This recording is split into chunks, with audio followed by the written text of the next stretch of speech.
of the last day of the Supplier Summit.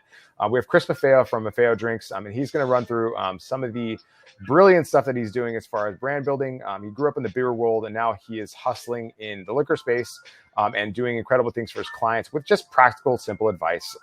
If I couldn't recommend him highly enough, and because I couldn't do that sufficiently, I asked him to come on the Supplier Summit, and he thankfully obliged to share his wisdom. If you guys have any thoughts, questions, or ideas, please be sure to put them in the comments. If you haven't joined who'smyrep.net yet, it is the ultimate directory of supplier reps around the world, and it helps you with your SEO presence. And unlike Provi and 750, it's a platform that you can control. So whether you change brands, you move on to a different company, whatever, then you are still there. So without much more interruption, we've got Chris Maffeo. Chris, you want to take it away? Absolutely. So hi, everyone. Thanks, Jason, for the opportunity. I've prepared a short presentation for you that I'll go through now, and consider just a little disclaimer because before we start, depending on what kind of brand you're working with, if it's beer or booze or spirits, and depending on the size of the brand, you will find some of these bits more or less applicable to you. But I'm happy to, answer any question when you have it at the end of the session. So let's start. So for those of you who know me, I'm posting every day on LinkedIn and Twitter, and this is my tagline that has become like a bit of it actually was born bottom up because a lot of clients actually started using it in meetings, and then I thought of expanding it a little bit more. So let's start with how brands start and develop in the ecosystem, the drinks ecosystem. So the first things first, I like to call it. So the first thing is that it takes years to make an overnight success. So there's a lot of noise out there. A lot of people that are starting brands or are working on established brands that want to start in a new market. I feel that they get a little bit confused about the speed at which brands actually succeed. I like this drawing, so I drew something. So it doesn't work like an hockey stick, or it doesn't go like that. It's just like a small 1% incremental, consistent effort. So this is very important, that you will feel that for many months things are not moving. But it doesn't matter, as long as you are consistent and you learn from the feedback that you get from the market, you will eventually succeed at the end of it. So just like, let's say, hang in there. The other thing is that, like, my recommendation is not to use market reports and market shares and so forth. Like, don't think like a big brand. Focus on the basics. Focus on going out there. See the first bars, visit the first bars, talk to the first bartenders, first buyers, see how the product is rotating. Forget about how big the gin category in that state, in that city is, or the whiskey category. It doesn't really matter yet, because you are so small that, it doesn't matter if you are 0.1 or 0.9. It doesn't move anything. So just focus on what I call a one micro occasion. So explaining well, what are you in for? Think of, how the spirits category has been developing, how vermouth are developing themselves in, focusing on the Negroni or the Americano cocktail and so forth. Then another thing that I really want to set up straight at the beginning is, don't waste your time perfecting a strategy. So you might be working in the industry on your brand for already a few years. You don't need to, you just need to readjust things based on the feedback you get from the market, but don't spend time in actually reinventing the wheel all the time, changing all your activation, changing your messaging, changing your packaging, because consumers don't get bored as fast as you get bored of your brand and of your everything you do every day. So don't do that. So what I like to say is, like, copy paste it and adapt it, and then you do little tweaks, and then you're off for next year. And then the other thing is, like, absolutely important, is show up where the action is. So leave the meeting room, leave the distillery, leave the brew house, like leave whatever you are working on, computer or liquid or anything that is, let's say, non-consumer facing and non-customer facing, and hit the bar. Be visible where they want to see you. So they don't want to interact with a bottle, they want to interact with the person. So of course, when the brand gets, reach scale, of course you cannot travel all around the world and meet customers, but at least make yourself visible where it matters, in your own neighborhood, in your own community, because people want to see you, and you have to learn from them. So you cannot actually just like outsource your sales to a sales team, waiting for them to tell you what they heard from the market. You need to get it firsthand. So another important piece of this is the front of the house and the back of the house. So you need to make sure, this is maybe it's a little bit more applicable on bigger brands, but I like to show it to you anyway. And it's about like production push versus market pull. I don't know how big you see the drawings that I made as a kindergarten child, but OpCo and ComCo. So OpCo, Chris, yeah. I'm so sorry to interrupt you. We're not seeing the slides change. You don't see the slides at all? No, we're not seeing the slides changing. So if you could go ahead and click the presentation and share your entire screen. Sorry, guys. There we go. That just changed. Sorry, guys. Okay, thank you. So shall I stop and do again? Yeah, if you want to blaze through the first couple slides, that'd be great. Yeah, if you want to blaze through the first couple slides, that'd be great. Okay, so let me stop and share again, or how should I do it? No, just go back and we can see the slides. Okay, so here we go. Yep. So maybe I skip the presentation mode and I leave it like this. Yep, whatever is working right now. Yeah, let's do that. Okay, let's do it like this. Sorry everybody for that. Sorry. So yeah, this was the first slides. So don't waste time perfecting a strategy. Show up where the action is. So leave the meeting room and hit the bar. And then I'm talking about front of the house and back of the house. So thanks for the heads up, Jason. Here what I'm talking about is aligning production and market. So production push versus market pull. So what I mean by this is that it's very important that you get the feedback from the market, and you don't just keep producing goods and bottles just for a market that doesn't really exist. And very often, like there's and this is again, like it works more on bigger brands, that they try to fill up the capacity that they have in their brewery, producing stuff that actually the market doesn't need, and then they flood the market rather than actually waiting for what the market feedback is and producing accordingly.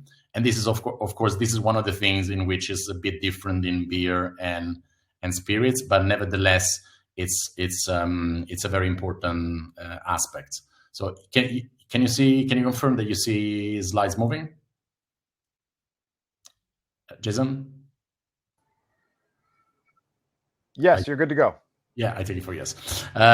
So then, of course, align commercial and operations team. So very often I see that brands have misaligned KPIs between commercial and operations. So whether that is on new product development, launch in the market that commercial is not aware of, or production is producing stuff that actually commercial is not pushing, while commercial is selling goods without knowing if they've got stock available of that particular SKU, and maybe the production is busy producing something else. So it sounds like a very silly mistake to make, but when you reach a certain scale, it's a very typical situation that actually happens. So my recommendation is always like alignment is the key, and aligning at every level. So aligning between, let's say, internally, aligning with distributors, and aligning with customers.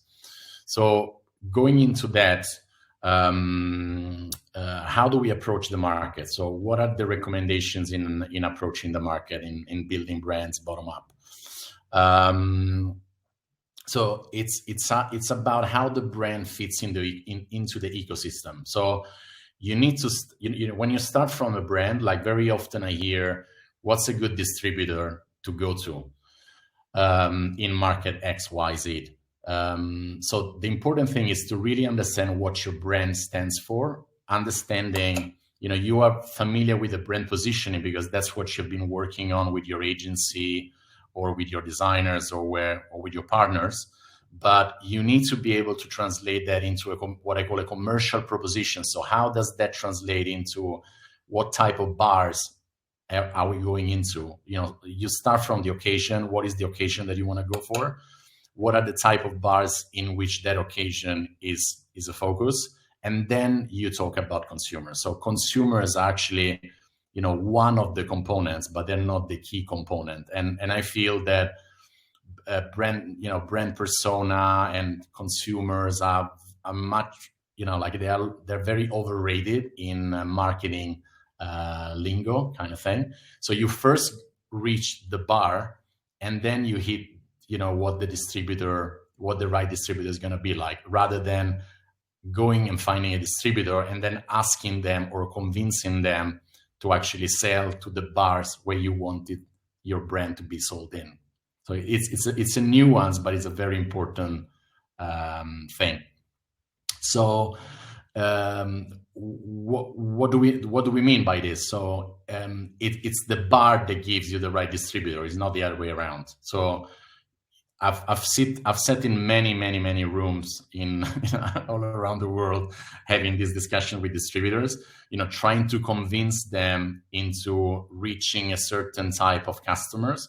But if they have no access to those customers, they will never do that. So you need to basically first understand what kind of bars you want to get into, and then you find the distributor that is serving them. Because otherwise, you may get, like, I give you a real example. It could be a brand, like a beer brand, that is very much focusing on very earthy meals, like very kind of like German or Czech kind of pubs. And if you're working with a distributor that is selling wine, that distributor doesn't necessarily have access to traditional pubs. And vice versa, if you have a very stylish brand of beer or a gin or something that is very premium, but your distributor is actually used to working with very, let's say, basic kind of beers, like very mainstream kind of beers, they will not have access to those kind of bars. So you need to actually understand upfront where you want to go to and find the distributor by just like asking the bar, where are you getting your products from? And then they will guide you through where to get the right distributor rather than doing it top down. Then again, like, the other important thing is that the repercussion of what I just said is that velocity or rate of sales, US is calling it more like velocity, and the rest, Europe and the rest is talking about rate of sale, but they are built bottom up. So if you are really, if you want to build brand pull, then it's about the bar, it's about the person ordering the drink at the bar that is actually pulling the drinks out of the back bar, so to say. And then the bar will reorder from the distributor. So you will actually start to do let's say a positive kind of like cycle. While if you are a brand owner that actually is just like pushing the distributor to sell in promotions and in a very top-down way, then you're basically pushing the brand. And of course, like, rotation is going to be much slower. So what I mean by this is that also you need to align the people and the system. So you need to ensure that, talking about alignment, what we were saying before, you need to ensure that everybody in this ecosystem, and I'll talk about the ecosystem in a bit, are speaking the same language and they are aligned on the same priorities. But also, like, the important thing is that you cannot scale I call it like the magic of a single person. So usually it's the founder himself or herself, or is the key star among the sales team that is winning contracts because they have experience and they are known in the city and they're known internationally. But if you don't get a seat, so you will basically talk about the success of your brand, but it's built on it's built on a sand kind of ground. It's not built on a solid ground, because if you don't have a system to actually teach all the other people, all the other team members about how to sell to those particular bars, basically you're just relying on one single person. So you need a system. So how do we work? So of course, like US and the American market is working with the 3-tier systems. I don't know how familiar the other people from around the world are with this, but basically when we talk about the second tier, we're talking about distributors and wholesalers. So how do we work with them? So what I was saying before, if you are pushing the brand, basically you are just like in a competition with other brands in the distributor's portfolio, and you're trying to get their attention, but basically you're creating so much noise for them that basically then they will not be able to understand what to prioritize. So you have to start from the assumption that nobody wants another dusty bottle. So distributors don't want to buy a dusty bottle in their warehouse. Bars don't want a dusty bottle on the shelf or in their storage room. And so nobody really wants a dusty bottle. So how do you ensure that you are clear in your objectives and you understand like what are the targets to give to the distributor and to the bars? You need to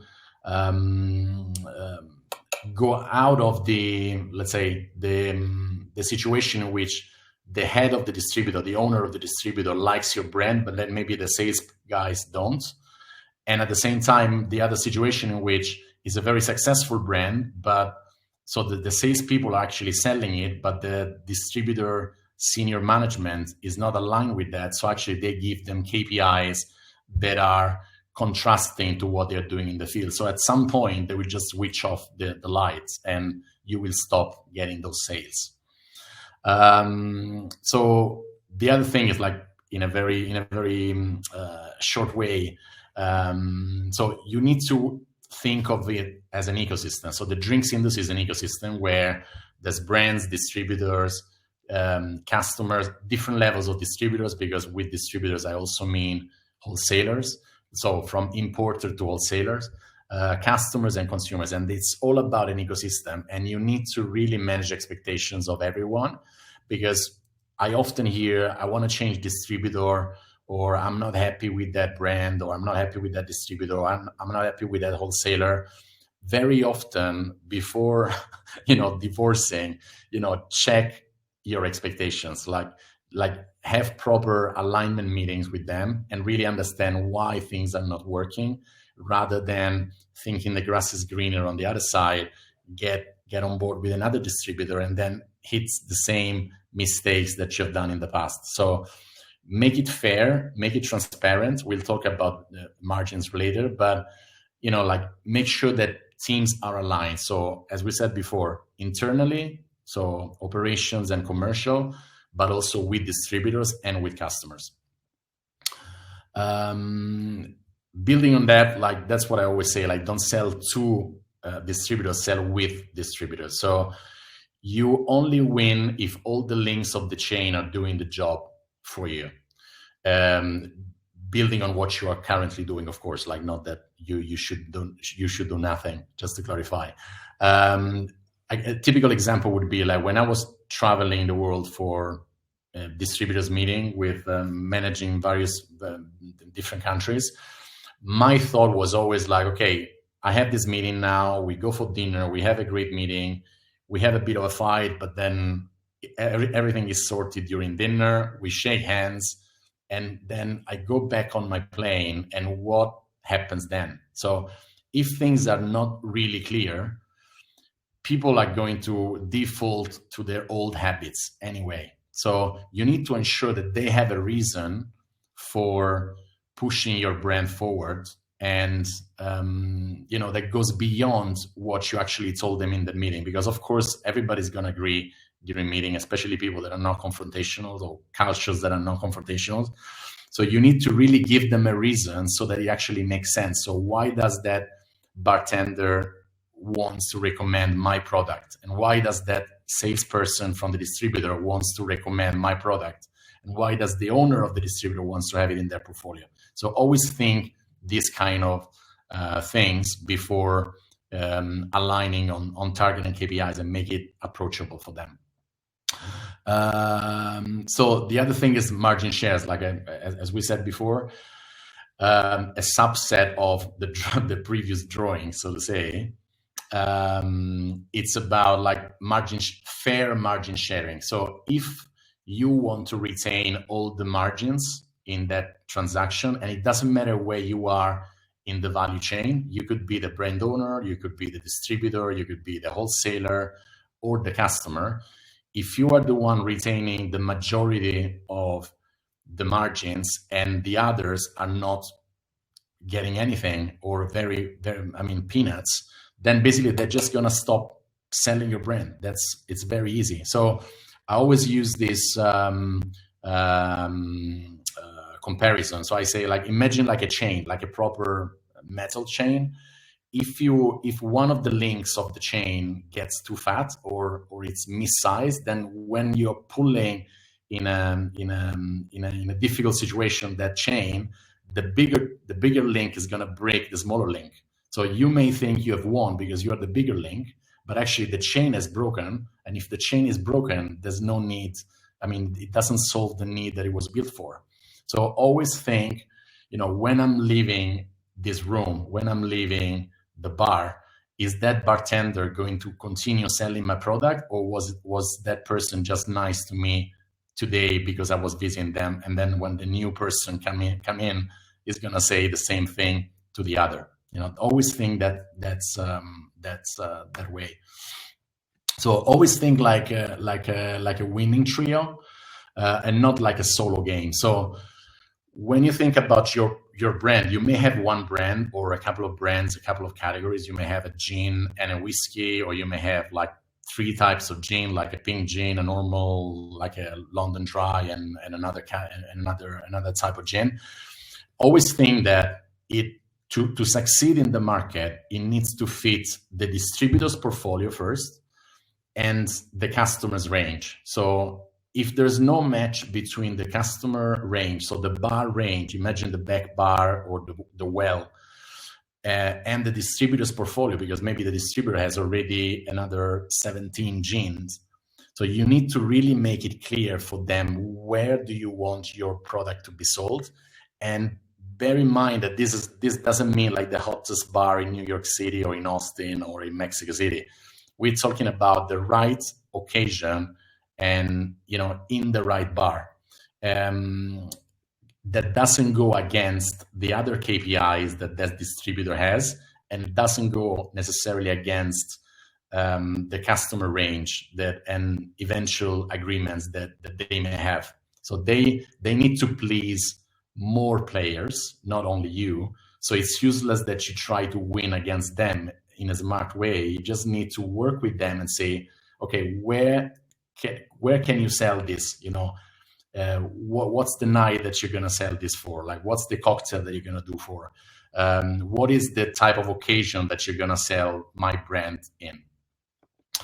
And then we go building on the bars, like we go on to the third tier. So the third tier is, of course, on and off premise outlets. When we are launching brands, of course, like I'm mainly focusing on trade and small off trade, so independent off trade outlets, chains and bigger chains and more modern kind of trade. It's a bit of a different game. So I'm talking more about individual conversation with off-premise owners or managers here. So I'm thinking more of a European or New York type of scenario, and less of a, let's say, Florida or Miami or other countries and other states in the States kind of scenario. So the hunting and farming is something that I really like to emphasize. So I always say, hunt smarter, not harder. So when you're hunting, it's not only about the pyramid. So we all familiar with the pyramid, like gold, silver, bronze, ABC, 1, 2, 3, however you are used to calling those bars, you know, from the cool ones to the less cool and to the basically mainstream ones. You need to really prioritize. You need to give it another dimension. So you need to give it a horizontal dimension, which means in hunting is what are the chances that you have in getting them as a customer. So it could be the relationship you have with them. It could be how many, if they're lacking a product like yours in their range, if they want to have listing fees and money, and then it's going to be harder to get in because you have no money, and especially where it's not legal, of course, like you're going to turn it down. It could be very different components, and you can choose your own that you think matter the most. But you need to take that into consideration, because that is what's guiding you on how to spend time effectively in the market. So let's clarify this. Why I'm saying that, because this has repercussions on your P&L, on your profit and loss statement. So we are here in a long-term kind of focus, because building brands, as we said in the beginning, it takes 20 years to make an overnight success.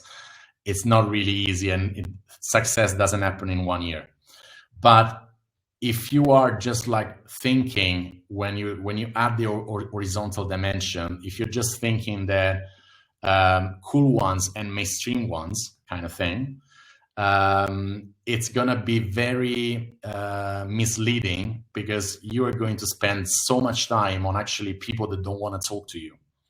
So if you look at the bottom one, sorry for the text that is a little bit small, you need to prioritize. So there are cool ones that don't want you here, and then there are cool ones that want you. And you want to focus on the cool one that wants you, and then on the ones that are not that cool, but they're going to pay your bills because they are easy to get.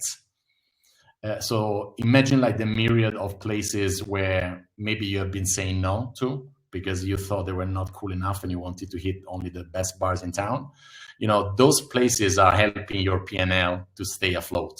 So these are the component that you want to focus on, the green dots, and not the green in the top shelf, so to say.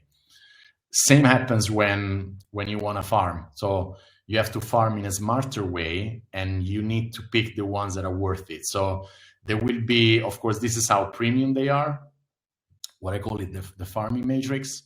And you need to basically like take into consideration the cool ones that are having good sales, and then of course that's the best spot that you can ever imagine. But then also be gentle with the ones that are paying your bills.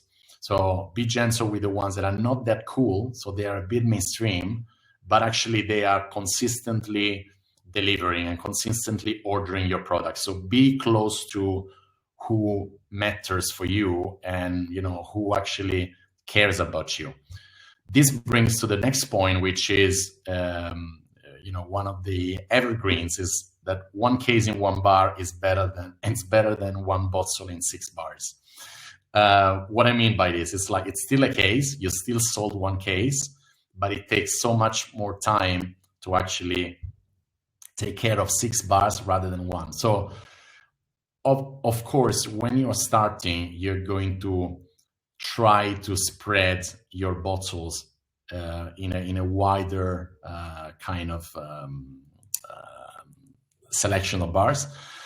But you need to get the feedback from the market. And once that you get the feedback from the market, you will understand, okay, actually that bar, like Jason's bar, it's going to be a bet for me because they've already sold 3 bottles this week, or they've already sold 3 bottles this month, whatever that the percentage would be. So let me focus on understanding why that bar is performing. So is it on the menu? Is it on the back bar? Is it in the well? Why is it performing? Is consumers asking for it because maybe I did some events previously in the neighborhood and some people, some friends of mine are showing up there. So what is the actual reason? And you can control the learnings in a much better way than when you actually spread yourself too thin all across the city, and you basically even forget to call them back on reordering, so to say. And then we go on the last part of this, which is a bit of a given. Like it's so underestimated by so many people. So net doesn't mean gross. So what I mean by this is that imagine like you are hunting new bars and restaurants. You need to really ensure that hunters and farmers are aligned, and they need to get the net distribution. So you want a salesperson to get 10 new customers. No, you want them to get 10 net new customers, because if they win 10, but in the meantime they've lost 5 because they're not following up, people want to order again and they are not picking up the phone, you will lose outlets, and you will just keep on pretending that you're selling to many bars in the city, but actually you're losing many, and ultimately then basically you run out of prospects in the city because you are actually like burning customers, so to say. So imagine also like that has repercussions in paying the bonus, because if you pay a bonus to somebody who's got 10 new customers, it's different than if you're paying somebody who got 10 net new customers, because if in the meantime they've lost 5, they've gained 5. So you shouldn't pay the bonus to them. So this is a very important aspect. Same on nets, gross versus net in sales. So when you're talking about gross sales, like your income, actually there's an excise to take into consideration, and there is a discount, and then you get to net sales value. So when you're talking about discounts, like a lot of people have a very loose way of managing discounts. So they could be on invoice discounts or off invoice discounts. You may, they may get it off the invoice. So basically you lose track of actually activations that you've been doing with that account and so forth. And actually the money that you think you are bringing in are much less than what you actually anticipated. And then last but not least, it's in terms of net versus gross in margins. So when you're talking about marketing investment, this is really like crucial. A little trick, I mean, it's not rocket science, but it has saved millions to the companies I've been working with. Always calculate like the marketing investments per hectoliter or per case. So what is that activity going to bring you, and make that relative. So if you want to invest $10,000, what is the outcome that you want to get out of that, and divide that by the hectoliter that you're selling. If you don't do that, you will not realize that actually the marketing investments per hectoliter may be higher than the gross margin per hectoliter or per case that you're doing. And basically you have a negative net margin.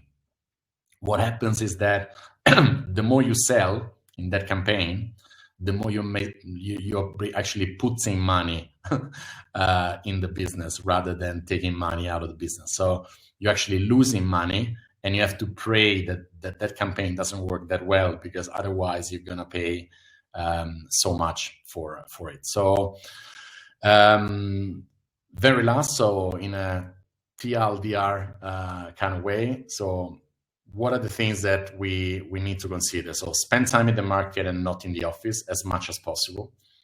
Clarify that you're not a big brand. So clarify it with yourself first, and then also with the other players. So with bars, with distributors, make it clear that you don't have money to spend and overspend, because if you make your brand too cool, so to say, they are going to think that you have got much more money that they actually that you actually have.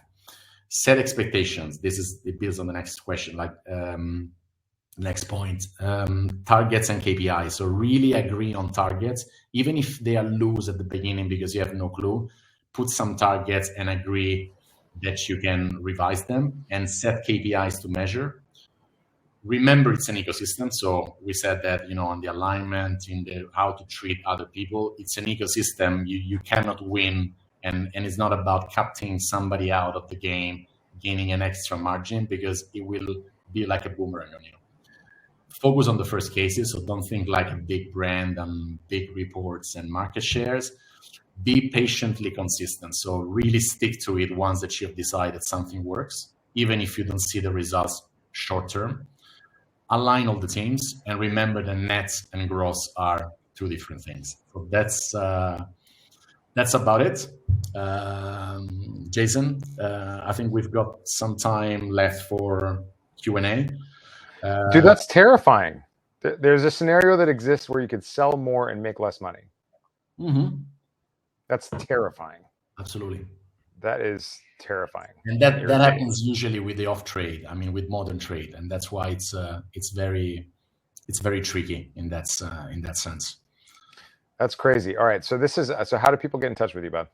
So on LinkedIn, Chris Maffeo, Instagram and Twitter, Maffeo Drinks, and then on winningwithdrinks.com. I know some of you are already loyal subscribers to the platform, but for those of you that don't know it, you find me on winningwithdrinks.com, and you can subscribe, and you get a weekly newsletter on it. So I'll stop sharing the screen so I see your face again. Yeah, I think you put up an offer too, right? Didn't you have an offer? Absolutely. So I made an offer. I will reach out to the people. So if somebody shares this recording and so on, like I will select some winners on a free membership on the premium subscription that has a value of €170 per year. And for everybody who attended this, I'm gonna do a 50% off on that subscription anyway. So yay. So I'll reach out individually to those of you who are here, and we can take it from there. Sweet. Okay, we got a few questions, mostly from me. All right. So when you're talking about your, how do you cascade your strategy to your teams? So the people that work below you, let's say you're a brand owner and you are trying to say, all right, guys, new way of working. This is what we do now. We don't do X, Y, Z. Here's what we do. How do you get them to buy into this strategy? And I'm talking about the ambassadors, market managers, to some degree, the distributor reps at GSMs and stuff like that. So how do you get them to buy into this? So that's a good question. I mean, like, of course, like the easiest way to get them in on board is that, trying and doing a small trial session and see and show them the results. That's of course the thing. But my approach is usually to really make it simple for them. So not to reinvent the wheel. So really understand and clarify and simplify their life, because a lot of these people that you're mentioning here, like from ambassadors to market managers, they have a very busy life and very complicated life because of these practices. So by simplifying the approach that the brand has in the market, it's very easy for them to actually buy in that product, because they will clearly see right away how their life is improving and how their results are improving in the market. So, okay.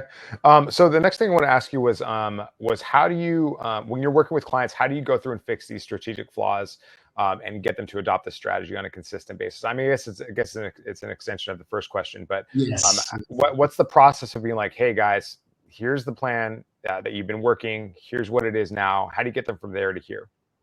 So what I usually do, I start with what I call a commercial audit or commercial due diligence, like really understanding how they work, because it's as important on the hard factors as it is on the softer factors. So how do these people actually work, rather than on the practices and the processes that they have in place. And usually it's about really like streamlining what they're currently doing. So make them skip some of the stuff that actually doesn't bring anything. And it could be it doesn't bring anything money-wise or doesn't bring anything, time-wise.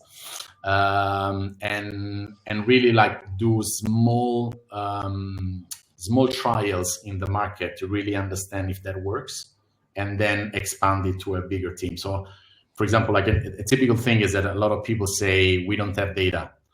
But for me, already going to 5 bars and getting the feedback of 5 bartenders, that's already data. You don't need to get big data or Nielsen or, like a big provider of data that is very expensive. You can actually go and talk to people and have a qualitative kind of feedback. Cool. Thank you. All right. So if you're starting a business, this is from Augustin in Mexico. So if you're starting a business more effort-based than money-based in South America, do you suggest going to a distributor or directly to the bars? And this is not the 3-tier system. You do not need a distributor in this case. Yeah. So is this direct to consumer or direct to retail? What would you recommend?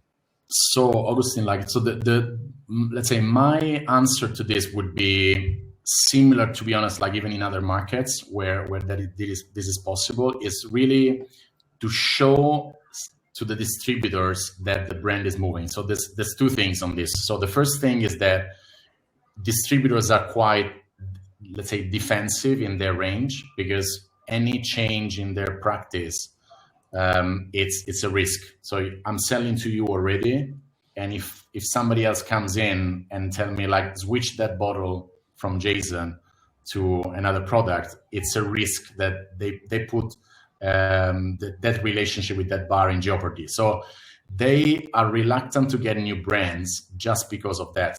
Just because it's more likely not to succeed than it is to succeed. So you have to show them that the reason why I'm saying go first on your own and learn from the market is because that's the only way to really show them that, first of all, that you're putting money and effort in it. It's not just like your, second or third job. And then you show them that actually there is a handful of bars that are actually already interested. The second point is that at some point you need a distributor anyway, because if you want to reach a certain scale, you don't want to be a noise for certain bars. So certain bars buy from 1, 2, or 3 wholesalers. And if they need to make an extra order just for your brand, it doesn't make sense for them, because basically they're placing an order in a very simple way, and then they have to call you to place another order for one product. So how cool your product is going to be, unless it's really unique, they are going to default at some point to a similar product that they found in their distributor range. So you want to be that product in that sense. Okay, Augustin, if you have any follow-up questions, then be sure to put those in the chat. We got a couple more minutes, so I got one more question, unless Baz wants to actually put his question there. Baz, let's get this in there. So can you talk about the reconciliation period and cash flow for indie brands? You're talking about a wide gap in time between the gross and the net, and then you pose that crazy, alarming negative net scenario.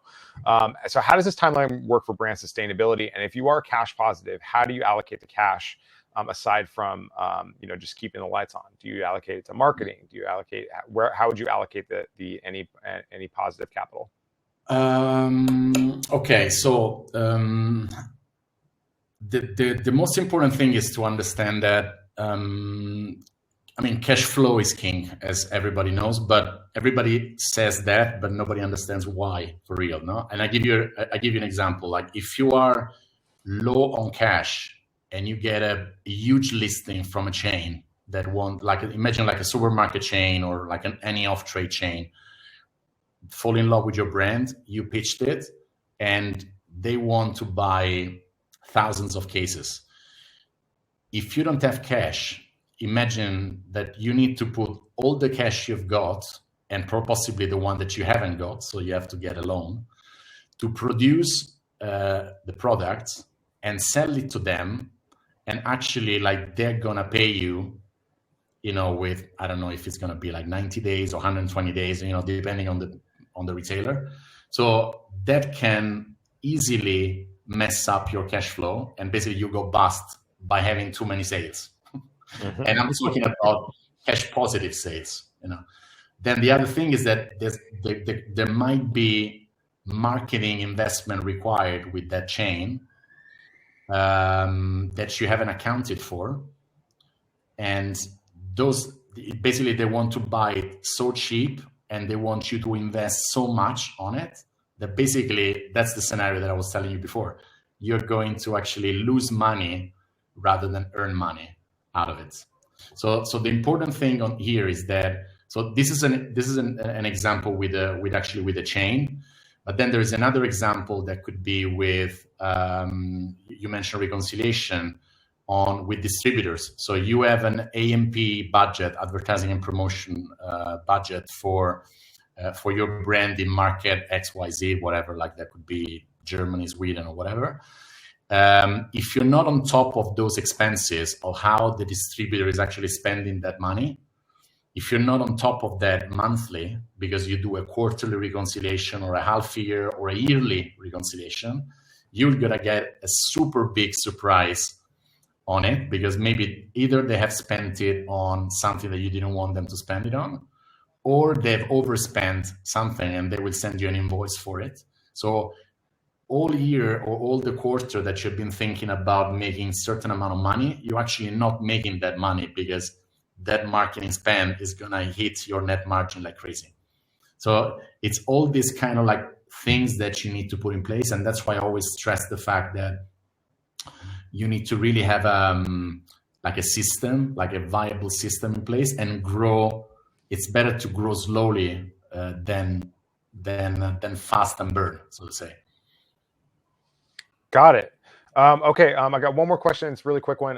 Would you mind sending out the PDF version of the absolutely, presentation? Because some people were on mobile and they were able to see it.